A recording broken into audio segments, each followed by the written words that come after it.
Hello दोस्तों, कैसे हैं आप सब। आशा करते हैं कि आप सब बेहतर होंगे और आपकी तैयारी भी अच्छी खासी चल रही होगी। अभी फिलहाल में आप सभी लोग जान चुके होंगे कि बिहार एसएससी के द्वारा जो सेकेंड इंटर लेवल की बहाली निकाली गई थी, उसके संदर्भ में एक फिर से नोटिफिकेशन जारी किया गया, जिसमें 27,935 स्टूडेंट का नाम दिया गया एक लिस्ट में। ठीक है, वो ऐसे स्टूडेंट थे जिनका फॉर्म भरते वक्त पेमेंट तो हो गया, लेकिन फाइनली उनका जो एप्लीकेशन है आयोग द्वारा एक्सेप्ट नहीं किया गया।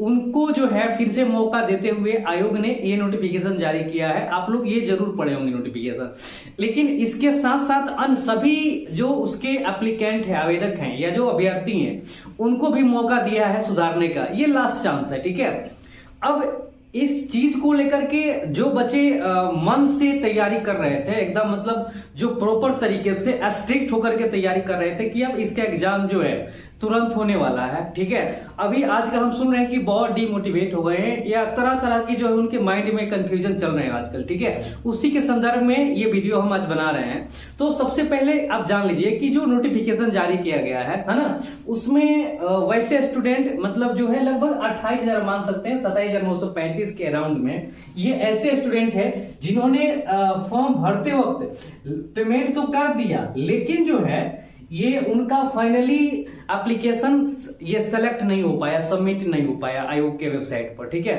तो उनके लिए मौका दिया है, और ये मौका दिया है कि जिन बच्चों द्वारा अभी भी कोई अगर छोटी मोटी त्रुटि रह गई हो, गलती रह गई हो, तो उसका लास्ट चांस है मौका सुधारने का। ठीक है, अभी भी बहुत सारे ऐसे स्टूडेंट हैं, क्योंकि जब से ये नोटिफिकेशन आया ना, मेरे पास भी बहुत सारे लोग कमेंट करना शुरू कर दिया है, मैसेजेस, कॉल्स, कि सर अभी ये मेरे से त्रुटि हुई है, उसको सुधार दे क्या, मेरे से ये प्रॉब्लम हो गया, इसको सुधार दे क्या।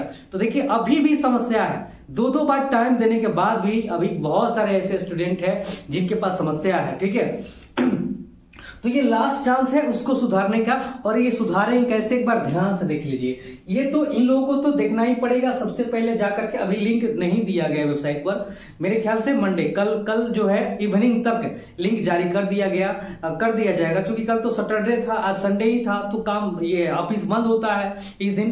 कल ऑफिस खुलेगा तो इवनिंग तक मेरे ख्याल से ये लिंक वहां पर जनरेट हो जाएगा, वहां से आप काम कर सकते हैं। तो इन लोगों को तो पूर्ण तो काम करना ही करना है भाई साहब। इनका पूरा डॉक्यूमेंटेशन वहां अपलोड होगा और फिर फाइनली सिलेक्शन होगा ये 27,935 विद्यार्थियों का। ठीक है, लेकिन जो रेस्ट स्टूडेंट है जिनका अभी छोटी मोटी गलती हुई है, जिनका ये आवेदन त्रुटि से भरा हुआ है, उन लोग के लिए भी मौका है, वहां भी वो लोग सुधार सकते हैं।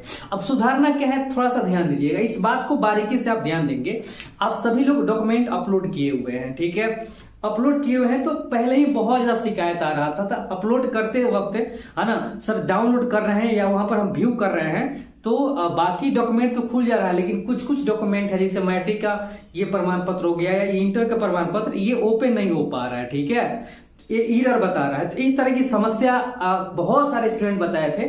तो आप सभी लोग इसको गौर से सुनिए। जब भी लिंक वहां पर जनरेट करता है, आप लोग क्या करेंगे, सबसे पहले लॉगिन करके अपना पूरा डॉक्यूमेंट वहां पर आप डाउनलोड करेंगे, देखेंगे कौन कौन डॉक्यूमेंट डाउनलोड हो जा रहा है। अगर टोटल डाउनलोड हो गया तो इसका मतलब आपका जो फॉर्म है, आवेदन है या जितने भी डॉक्यूमेंट है ये सबमिट हो गए हैं फाइनली।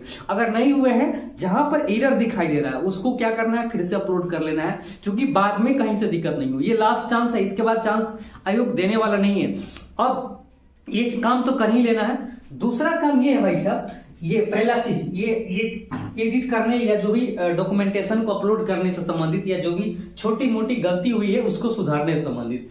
दूसरा चीज है कि ये आयोग सर क्या इसके मन में क्या है, एग्जाम कब लेगा, कब तक इसका एग्जाम संभव है। तो देखिए जाहिर सी बात है, आयोग बैठा नहीं है। अभी फिलहाल जो है लोकसभा का चुनाव चल रहा है, ठीक है, और उसके नोटिस में आप जाने भी होंगे कि जब तक आचार संहिता है हम कोई काम नहीं कर सकते हैं। तो आयोग ने ही ये मतलब निर्वाचन आयोग से आदेश लेकर ही काम कर रहा है, बिना आदेश लेकर के ये काम नहीं किया जा सकता है। ठीक है, तो ये लोकसभा चुनाव से ये परमिशन के द्वारा ही ये पब्लिकेशन किया गया है नोटिफिकेशन का। ठीक है, तो अब देखिए ये 27,935 लोगों के बारे में क्यों जानकारी मिली, क्योंकि आयोग ने इसका स्क्रूटनी किया तब ना जी, इसके बारे में पूरा डिटेल्स देखा, हर एक आवेदन के बारे में देखा होगा। ठीक है, तभी जाकर के उसको पता चला कि इतने ऐसे कैंडिडेट हैं जिन्होंने पेमेंट तो किया लेकिन उसका फाइनल सिलेक्शन मतलब सबमिट नहीं हो पाया आवेदन का, तभी ऐसा हुआ है। तो ऐसे नहीं सोचिए कि ये कमीशन बैठा हुआ है, भाई कमीशन काम कर रहा है, ठीक है। और ये आपको आचार संहिता के अंदर ही जब ये काम करा ले रहा है तो आपको क्या दिक्कत है। अब रह गई क्या कि ये एग्जाम कब तक होना है, मेन सवाल तो बच्चों की माइंड में यही है, क्योंकि बहुत सारे बच्चे ये मतलब निगेटिव ये वाले होते हैं, मतलब बहुत सारे बच्चे जो है कंफ्यूजन में पड़ गए हैं या माइंड में निगेटिविटी जनरेट हो गई है कि पता नहीं कब एग्जाम होगा, कितना समय ले लेगा। ऐसा कुछ नहीं है। देखिए आपको हम बताते हैं, अगर ये एग्जाम, ध्यान दीजिएगा, ये तो 27 मई तक इसका डेट है, 27 मई के बाद ये हो जाएगा, क्लियर हो जाएगा। तो आपका देखिए मई, जून, जुलाई 2 महीना टाइम इधर है। अगस्त में तो बिहार पुलिस का एग्जाम होना है।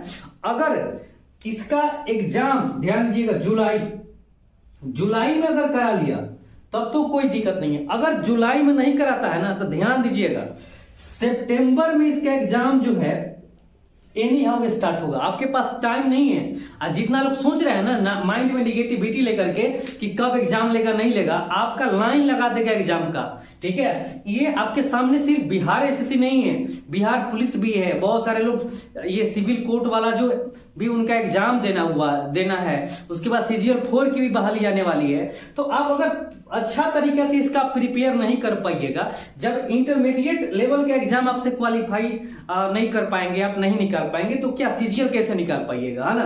तो आपको हर तरीके से रेडी रहना है, प्रिपेयर रहना है एग्जामिनेशन के लिए। याद रखिएगा, अगर जुलाई में एग्जाम कंडक्ट नहीं होता है तो सितंबर में एनी हाउ आयोग एग्जाम लेना स्टार्ट कर देगा। ये माइंड में सेटअप करके चलना है। इसीलिए अपने आप को कंट्रोल करिए, एडजस्ट करिए। अगर आप नहीं पढ़िएगा ना तो आयोग का कुछ होने जाना वाला नहीं है। आयोग का क्या कर लीजिएगा भाई, उसके पास 25 लाख स्टूडेंट है, ठीक है, उसको 12,199 लोगों की ही जरूरत है। अगर आप नहीं मेहनत करिएगा तो उसे आयोग को कोई इफेक्ट नहीं पड़ेगा, लेकिन आपको 100% इफेक्ट पड़ेगा। आपसे रिलेटेड जितने भी लोग हैं, आपके फैमिली के लोग हैं, उनको इफेक्ट पड़ेगा, ठीक है। इसीलिए भाई आपसे रिक्वेस्ट है कि माइंड में ये नेगेटिविटी नहीं दौड़ाइए। सरकारी नौकरी है भाई, लेना है, थोड़ा समस्या होता ही है, ये बात हम मानते हैं। आयोग थोड़ा स्लो काम कर रहा है ना, ये चीज हम मानते हैं, लेकिन ऐसा नहीं सोचना है कि एकदम स्लो ही काम कर रहा है, ठीक है। इतना बच्चों के बारे में अगर ये सोच सकता है, इसका मतलब जरूर वो काम कर रहा है, बैठा नहीं है। तभी जाकर के 27,935 स्टूडेंट के बारे में ये नोटिफिकेशन जारी किया, ठीक है। तो ये माइंड लेना है, माइंड में सेटअप कर लेना है। जुलाई, सितंबर, जुलाई में नहीं कराया तो सितंबर में इसका एग्जाम स्टार्ट एनी हाउ करा देगा, ठीक है।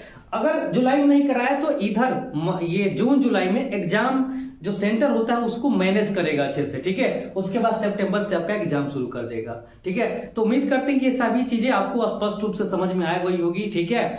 और आप मेहनत करिए, रेगुलर मेहनत करिए, सेट प्रैक्टिस करिए। जो टॉपिक आपका वीक है, जो सब्जेक्ट आपका वीक है, उस पर 100% दीजिए। 5 से 6 घंटे पर डे मेहनत करिए। आप सेट प्रैक्टिस डेली करिए, स्कोरिंग को बेहतर करिए, तभी जाकर के आपका अंतिम रूप से चयन हो पाएगा, ठीक है। फिर हम अगले वीडियो मिलते हैं आपसे। नमस्कार, धन्यवाद, थैंक यू।